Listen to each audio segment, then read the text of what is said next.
అబ్బో ఇక్కడ కేజీ చీరలు కొంటే అర కేజీ చీరలు ఫ్రీ అంట. మంగళ్య షాపింగ్ మాల్, కేజీల్లో సేల్, టన్నుల్లో ఆనందం.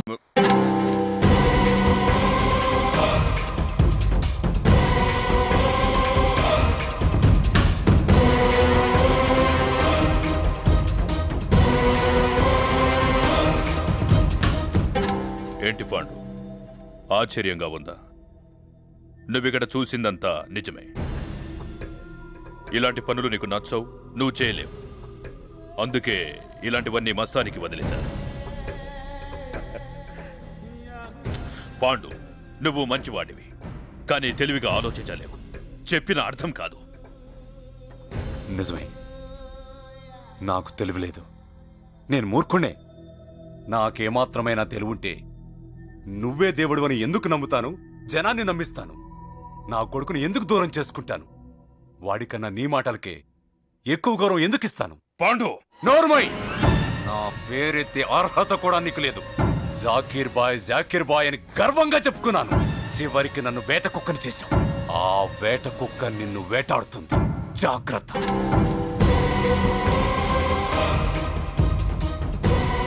నీకు తెలిసిందల్లా ఒక్కటే, నువ్వు నీ భాయిలో అంత అభిమానించాల్సిన మనిషి ఆయన.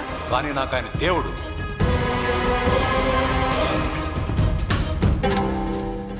ఇప్పుడు పాండు పోలీసుల దగ్గరికి వెళ్తే, హలో హలో కాశీ, నేనే. చెప్పు బాయ్. పాండుకి మన గురించి తెలిసిపోయింది. పిచ్చి పట్టిన కుక్కలాగా ఇక్కడి నుంచి వెళ్ళిపోయాడు. ఆ పిచ్చి కుక్క మనదైనా సరే దాన్ని ఖతం చెయ్యాలి.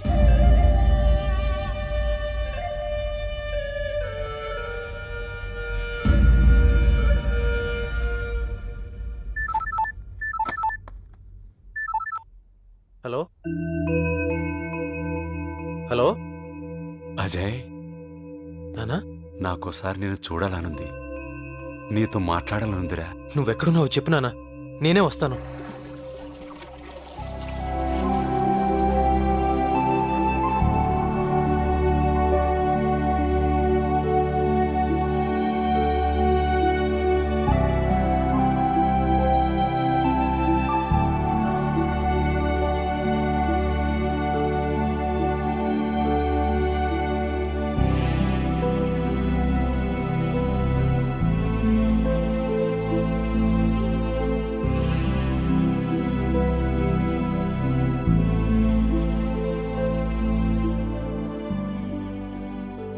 ఏంటి నన్ను అలా చూస్తున్నావు?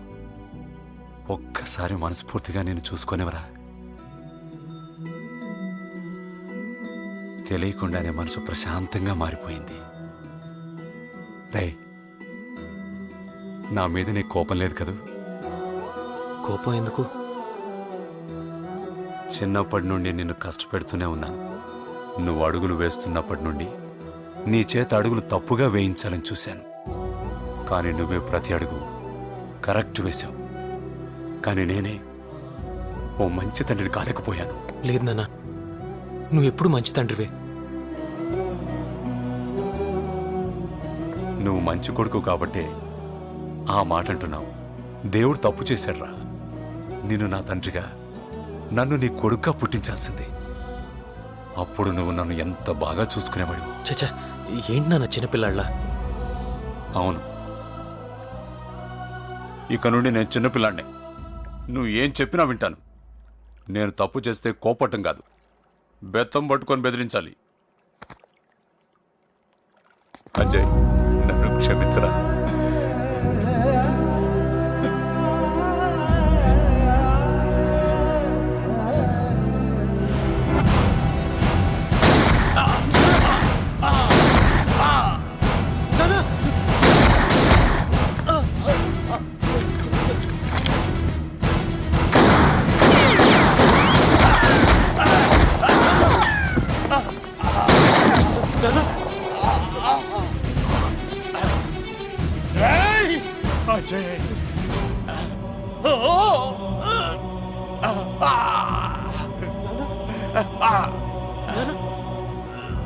నీకేం కాదు నాన్న, నీకేం కాదు నాన్న.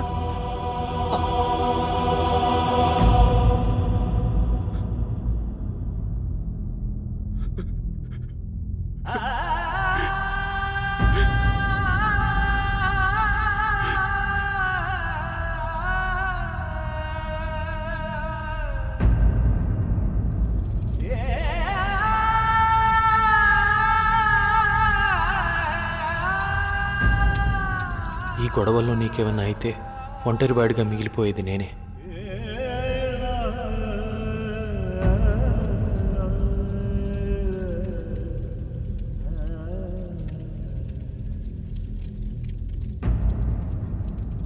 అజయ్, నీకెప్పుడే అవసరం వచ్చినా బాయున్నాడని గుర్తుపెట్టుకో.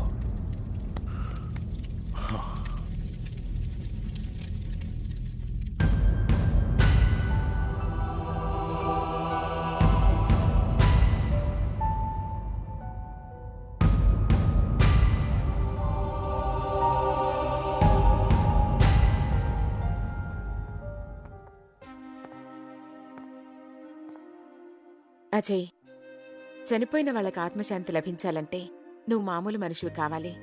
మళ్ళీ తిరిగి నీ జీవితం గురించి ఆలోచించాలి. అవునజయ్, మమ్మీ వాళ్ళ స్నేహితులతో మాట్లాడింది. మళ్ళీ నీకు ఇంటర్వ్యూకి వెళ్ళే అవకాశం వచ్చింది. దాన్ని వదులుకోవద్దు. గతం ఒక శాపం, భవిష్యత్తు ఒక అదృష్టం. నీ దృష్టి ఇప్పుడు నీ లక్ష్యం మీదనే ఉండాలి.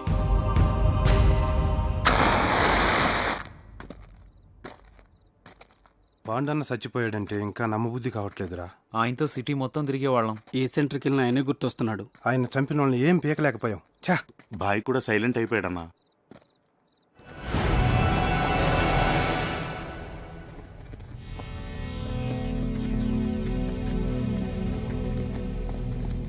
రేయ్, పాండుగాడి బ్రదర్స్ రా. అరే, ఫేసుల్లో ఫోర్సే లేదురా. పాండుగాడు పోయినప్పటి నుంచి రాజ్యం నేను పాండవులు అయిపోయారానా? వాని కర్మ బాగా చేసిండ్రా. పోతును కోసి అందరికి పలావ్ వడ్డించారా? పోనీరా, మనమే తలో ప్లేటు బిర్యానీ పెట్టేద్దాం. అప్పుడైనా ఆ పాండుగాడు ఆత్మ శాంతిస్తుందిరా. రేయ్, ఏంట్రా వాగుతున్నావు?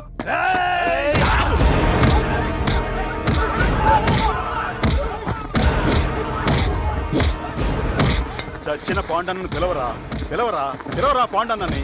అదిగో అక్కడున్నాడు రా. పాండు, మీ వాళ్ళని రక్షించు. వస్తాడా, వస్తాడా, వస్తాడా? పిలవరా మీ పాండన్నని. వచ్చి మిమ్మల్ని రక్షించమను. పిలవరా, పిలు.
రాజన్న,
రే అజయ్, ఈరోజు బాయ్ పుట్టినరోజు, అందుకే ఈ హడావుడంతా. డెకరేషన్ బాగుందా? ఆ?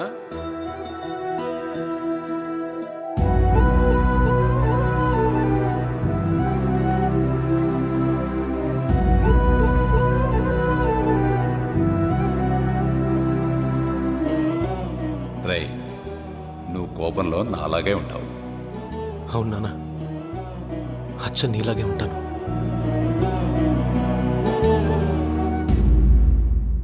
అజయ్,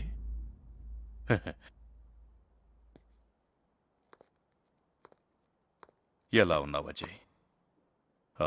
నీ ఇంటర్వ్యూ విషయం ఏమైంది? ఇంటర్వ్యూ అటెండ్ అవటానికి ఇంకో అవకాశం వచ్చింది. ఓ, గుడ్, వెరీ గుడ్. కానీ ఇక్కడ నేను పూర్తి చేయాల్సిన పనులు ఇంకా చాలా ఉన్నాయి. అదేంటి అజయ్? చావాలి.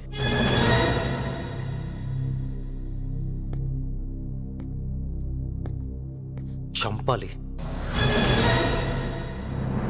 మా నాన్న చావుకి కారణమైన ప్రతి ఒక్కడు చావాలి. నేనే చంపాలి. ఎవడిని బతకనివ్వను. నాకు తెలుసు భాయ్, నాకు తెలుసు వాళ్ళెవరో. నా కళ్ళతో నేను చూశాను. కాశీ, వాడి కొడుకు సూరి, వాళ్లే మా నాన్న చెప్పింది. అమ్మయ్యా. ఇక ముందు ఏం జరగబోతుందో అని కాశీ గ్యాంగ్ని హెచ్చరించడానికే వాళ్ళని చావు దెబ్బలు కొట్టాను. కానీ ఇది కేవలం శాంపిల్ మాత్రమే. మన వాళ్ళు కూడా అదే చెప్పారు. ఈ గొడవలన్నీ ఎందుకు అజయ్? నీ లక్ష్యం, నీ ఆశయం ఏమైపోయాయి? సిస్టంలో ఉంటూ ప్రజలకి సేవ చేద్దామని ఆశపడ్డాను. దానికి ఐపీఎస్లు, ఐఏఎస్లు అవటం అనవసరమని ఇప్పుడే నాకు అర్థమైంది. ఎలాగైనా, ఎవడైనా, ఎప్పుడైనా, ఎక్కడైనా ప్రజలకు సాయం చేయొచ్చు. మా నాన్నను చంపిన వాళ్ళనే కాదు, పబ్లిక్ ని వేధించే చిల్లర్ రౌడీ షీటర్ల నుంచి వైట్ కాలర్ క్రిమినల్స్ వరకు ఎవరిని బతకనివ్వను. అందరినీ చంపి ఈ సిటీని క్లీన్ చేస్తాను. అది ఈ చేతులతోనే. ఇప్పుడు ఇదే నా లక్ష్యం. కొడుకుగా నా ప్రతీకారం తీర్చుకోగలిగితే ప్రజలకి న్యాయం జరిగినట్టే. అజయ్, నీ ఆవేశం, ఆలోచనలు నేను అర్థం చేసుకోగలను. కానీ ఇవన్నీ నీకెందుకు? నేను చూసుకుంటాను. నాకు వదిలే.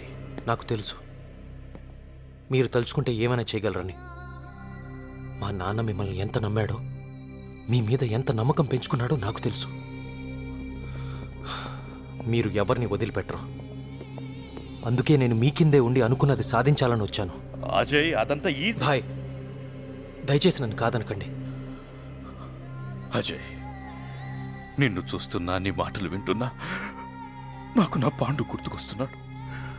నా పాండు వేరే ఎక్కడికి పోలేదు, నా దగ్గరే ఉన్నాడు. పాండన లేడని బాధపడుతున్నారుగా, ఇదిగో రండి రండి, పాండన వచ్చేసాడు రా, రండి, ఇదిగో వెళ్ళి దావా చేసుకోండి. ఎల్లు ఇల్లన్నా, ఇల్లు పాండన్నా. ఆడు అటాక్ చేయడానికి వచ్చాడు కొని భయపడి చచ్చాను. అటాచ్మెంట్ కోసం వచ్చాడా? నిన్నటి వరకు పాండు నమ్మకమే మన ఆయుధం. నేటి నుండి ఆ ఆయుధమే అజయ్ ఆవేశం.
ఆ, చెప్పు కాశీ.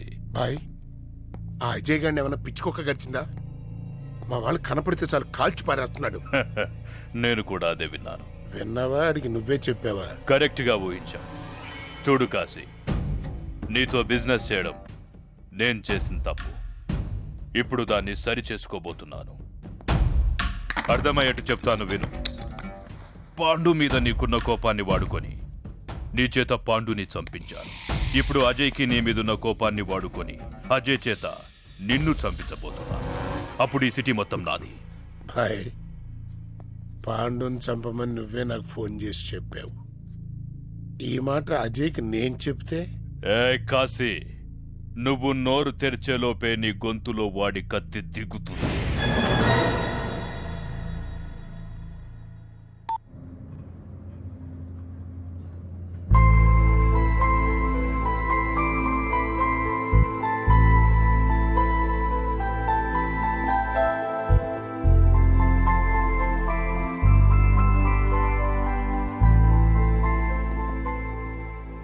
అజయ్ చెప్పకుండానే మా ఇంట్లోంచి వెళ్ళిపోయావు.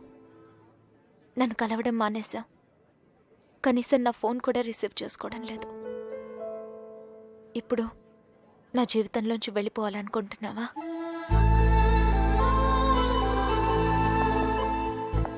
ఇంతలోనే ఎంత మార్పు అజయ్?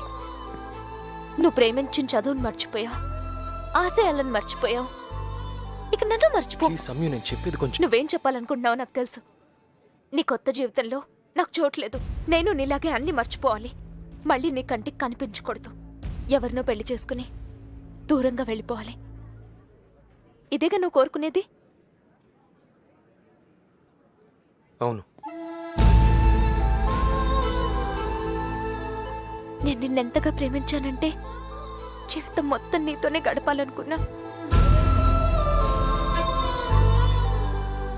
కానీ నేను నిన్ను నీకన్నా ఎక్కువగా ప్రేమిస్తున్నాను.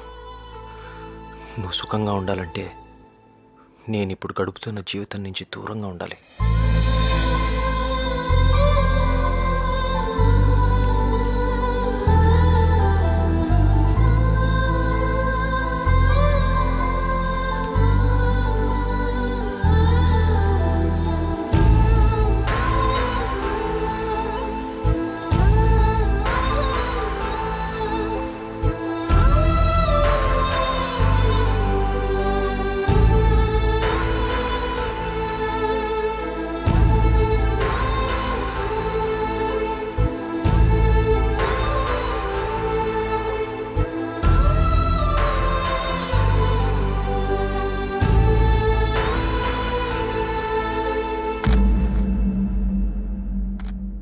అయిపోయిందా మీ ఫోటో సెషన్? సార్, మీ హ్యాండ్ ఎలా ఉంది? నా హ్యాండ్ గురించి వదిలేయండి, ఈ ల్యాండ్ గురించి మాట్లాడుకుందాం.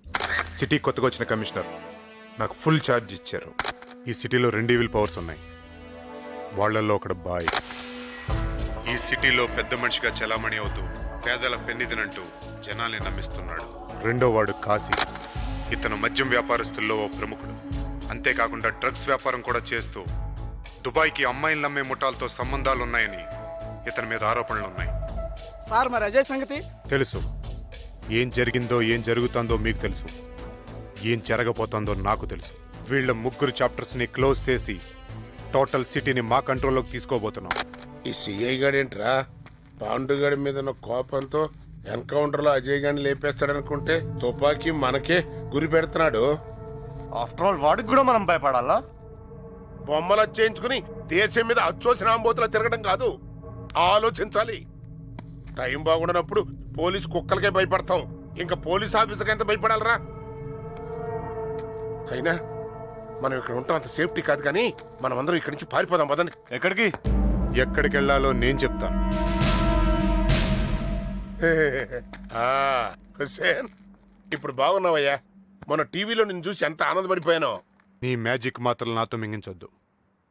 నీకు 2 ఛాన్సులు ఇస్తున్నాను. మర్యాదగా నాకు లొంగిపోయి అప్రూవల్గా మారతారా, లేకపోతే జాకిర్ భాయ్ అజయ్లతో పాటు ఎన్కౌంటర్లో చచ్చిపోతారా? ఎంత మంచి సలహాలు ఇచ్చేటువంటి పోలీసు వాళ్ళు ఎక్కడుంటారు? మా మంచి కోరే చెప్పావు హుస్సేన్, మొదటిదే బెస్ట్. అజయ్ గారిని అరెస్ట్ చేయడం చేతగాక మమ్మల్ని అరెస్ట్ చేయడానికి వచ్చావా? నోరు ముయిరా. అదృష్టం బాగుండి అజయ్ గారి చేతిలో పడకుండా ఈ హుస్సేన్ గారి చేతిలో పడుతున్నాం. ప్రస్తుతం మనం ఉన్న పరిస్థితుల్లో సెంట్రల్ జైలు కంటే సేఫ్టీ ప్లేస్ ఇంకోట్లేదు. హుస్సేన్, నువ్వు ఏ స్టేషన్కి తీసుకెళ్తే ఆ స్టేషన్కి వస్తాం పదా.